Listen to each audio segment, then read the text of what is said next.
Assalamu alaikum warahmatullahi wabarakatuh. Dear students of 10th class, I hope that you are fine with the blessings of Allah subhanahu wa ta'ala. Students, today is lesson number 4 and our chapter number 14 topic is pollination. इससे पहले आप लोगों ने structure of flower के हवाले से last अपना lesson पढ़ा था और ये टॉपिक भी उससे रिलेटेड ही है और बहुत सिंपल और बहुत आसान टॉपिक है आज का. तो फर्स्ट ऑफ ऑल हम कुछ डेफिनेशंस हैं, कुछ टर्म्स हैं रिवाइज करना चाहते हैं. Fertilization, we learnt about it that fertilization means the fusion of gametes. जब मेल और फीमेल सेल्स कंबाइन कर लेते हैं तो process is called pollination fertilisation. ठीक है. इसी तरह से क्लासेस ऑफ प्लांट्स की मेजर क्लासेस जो हैं वो 3 हैं: mosses, ferns and seed plants. फिर सीड प्लांट्स में आगे 2 तरह के प्लांट्स हैं. एक तो सिर्फ सिंपली सीड प्रोड्यूस करने वाले प्लांट्स हैं जिनको जिम्नोस्पर्म्स कहते हैं, और दूसरे वो प्लांट्स हैं जो सीड फ्रूट के साथ प्रोड्यूस करते हैं. उन प्लांट्स को हम एंजियोस्पर्म्स कहते हैं. ठीक है. फिर जाइगोट बेसिकली वो पहला सेल है जो किसी ऑर्गेनिज्म को डेवलप करने में या जो है उसके रिप्रोडक्शन में इस्तेमाल होता है, और वो cell basically fusion of gametes यानी कि गैमीट्स के कंबाइन करने से बनता है. ठीक है. और ये डिप्लॉयड सेल होता है. अब हम स्ट्रक्चर ऑफ फ्लावर को थोड़ा सा रिवाइज करेंगे. फर्स्ट जो लेयर वर्ल होती है जिसने फ्लावर को, इवन जब फ्लावर बर्ड फॉर्म में होता है, उसको कवर किया होता है और आमतौर पर ये लेयर ग्रीन कलर में होती है. This is called calyx. इसके बाद जो सेकंड पार्ट है जो पेटल्स ने कवर किया होता है, this is called Corolla. And third part which is the male reproductive part, this is called androecium. और एंड्रोशियम में 2 पार्ट्स होते हैं आगे, एंथर और फिलामेंट. इसके बाद जो लास्ट पार्ट है वो है जिसमें स्टिग्मा, स्टाइल, ओवरी, ठीक है, गाइनोशियम कहते हैं, जो कि फीमेल रिप्रोडक्टिव पार्ट होता है. फिर स्टूडेंट्स आप लोगों ने पढ़ा था कि जो मेल सेल्स होते हैं वो पोलन ग्रेन्स के अंदर होते हैं. ठीक है. और पोलन ग्रेन्स जुड़े होते हैं एंथर. ठीक है. यानी कि मेल रिप्रोडक्टिव पार्ट के एंथर से जुड़े हुए होते हैं, और ये पोलन ग्रेन्स, ठीक है, जो कि स्टेमन, जिसको हम ओवरऑल स्टेमन कहते हैं. ठीक है. तो पॉलन्स जो हैं इन्होंने बेसिकली ट्रांसफ़र होना होता है स्टिग्मा ऑफ द कार्पल की तरफ, जहाँ से आगे फर्टिलाइजेशन का प्रोसेस जो आप लोग पिछले लेसन में पढ़ रहे हैं वो स्टार्ट होता है. तो इन्होंने बेसिकली ट्रांसफ़र होना होता है स्टिग्मा ऑफ द कार्पल की तरफ.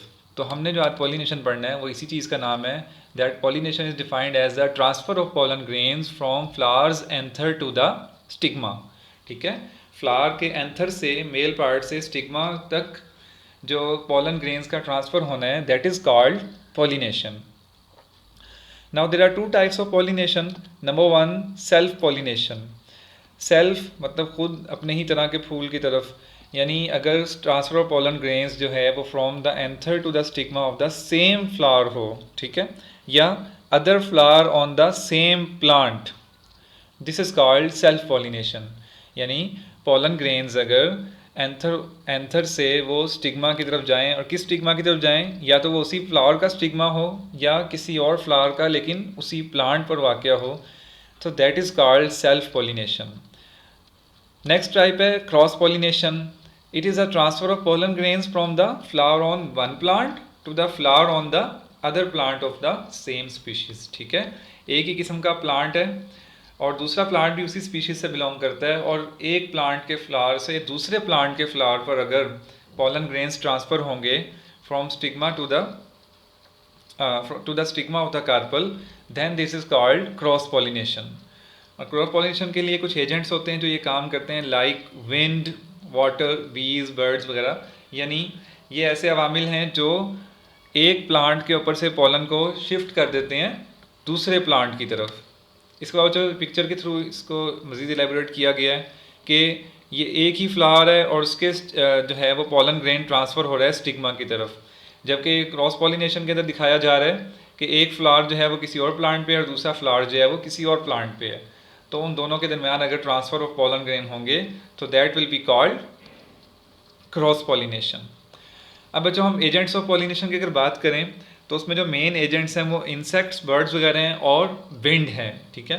तो हम ज़रा कंपैरिजन करेंगे इन दोनों के बारे में कि विंड पॉलिनेटेड फ्लावर्स जो हैं उनके क्या फ़ीचर्स हैं और इंसेक्ट पॉलिनेटेड फ्लावर्स के किस तरह के फ़ीचर्स हैं.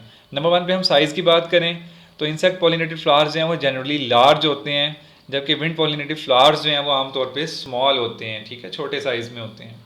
फिर कलर की बात करें तो इंसेक्ट पॉलिनेटेड फ्लावर्स का कलर ब्राइट होता है, पेटल्स ब्राइट होती हैं, खिलता हुआ रंग होता है, ठीक है, ताकि इंसेक्ट्स या बर्ड्स वगैरह को अट्रैक्ट कर सके। जबकि विंड पॉलिनेटेड फ्लावर्स का जो कलर है वो आमतौर पर डल कलर होता है, ठीक है। फिर नेक्टर की बात करें तो नेक्टर बेसिकली जिसको हम फूलों का रस भी कहते हैं, ये इंसेक्ट पॉलिनेटेड फ्लावर्स तो प्रोड्यूस करते हैं ताकि इंसेक्ट्स उनकी तरफ अट्रैक्ट हो सकें, लेकिन विंड पॉलिनेटेड फ्लावर्स हैं इसको प्रोड्यूस नहीं करते। फ्लोरल अरेंजमेंट की बात करें, फ्लावर्स का अरेंजमेंट किस तरह का होता है। इंसेक्ट पॉलिनेटेड फ्लावर्स के जो फेस होते हैं वो अपवर्ड्स होते हैं, हमें सामने से उनका पूरा व्यू नज़र आता है। लेकिन जो फ्लावर्स होते हैं विंड पॉलिनेटेड वो आमतौर पर हैंग डाउन होते हैं, झुके हुए होते हैं, और उनके लिए शेक होना, हवा के ज़रिए से उनका हिलना ज़्यादा ईजी होता है। फिर स्टेमन्स और सिग्मास की बात करें तो स्टेमन्स और सिग्मास जो होते हैं वो आमतौर पर इंसेक्ट पॉलिनेटेड फ्लावर्स में कवर्ड होते हैं, पेटल्स के अंदर घिरे हुए होते हैं। लेकिन जो विंड पॉलिनेटेड फ्लावर्स हैं उनके जो पेटल्स हैं, उनके जो स्टेमन्स और सिग्मा हैं वो पेटल्स से बाहर आए हुए होते हैं, ठीक है, और आमतौर पर वो झुक रहे होते हैं, लटक रहे होते हैं उस फ्लावर के ऊपर से। पॉलन ग्रेन्स जो होते हैं इंसेक्ट पॉलिनेटेड फ्लावर्स में स्मॉल होते हैं, हैवी वेट होते हैं और स्टिकी होते हैं। स्टिकी होने का क्या फ़ायदा होता है कि कोई भी इंसेक्ट या कोई बर्ड इनके ऊपर आके बैठेगा तो उसकी बॉडी से स्टिक कर जाएंगे और उसके थ्रू वो किसी और प्लांट पर पहुंच सकते हैं।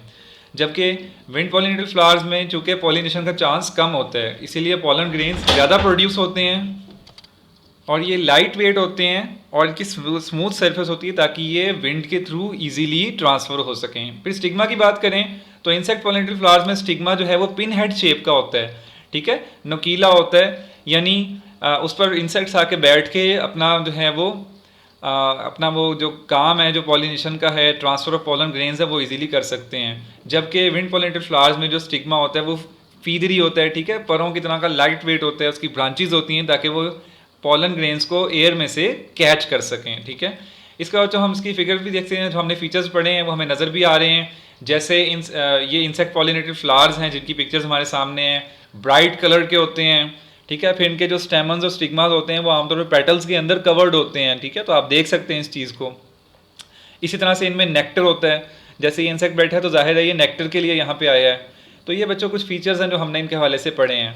फिर ये विंड पॉलिनेटेड फ्लावर्स को भी देख लेते हैं। विंड पॉलिनेटेड फ्लावर्स के अंदर हमने देखा कि हैंग डाउन होते हैं ये एक तो, ठीक है, फिर डल कलर में होते हैं, फिर इनके जो स्टिग्मास होते हैं, पॉलन्स होते हैं वो लाइट वेट होते हैं, ठीक है। इसी तरह से ये कुछ फीचर्स हैं जो हमने भी इनके बारे में पढ़े हैं। तो आज का होमवर्क आप नोट कर लें, डेफिनेशन ऑफ पॉलिनेशन, ठीक है, लर्न करेंगे और उसको राइट भी करेंगे। इसी तरह से what is the difference between self and cross pollination, ये भी एक इंपॉर्टेंट क्वेश्चन है कि ये इन दोनों में क्या डिफरेंस है। और फिर टेबल 14.1 जिसमें हमने डिटेल से बात की है, इसको भी आप लोगों ने पढ़ना है, ठीक है। इसमें से भी आपसे ऑब्जेक्टिव टाइप क्वेश्चंस हैं वो पूछे जा सकते हैं। तो बच्चों होमवर्क जो आपको मैंने आज नोट करवाया है पेज नंबर 80 और 81 पर इसका सोल्यूशन, इसका आंसर मौजूद है। ये आप लोगों ने कंप्लीट ये डेफिनेशंस प्रिपेयर करनी है, ठीक है, और इसको अच्छे से याद भी करना है और लिखना भी है। तो अगले लेसन तक के लिए अल्लाह हाफिज़।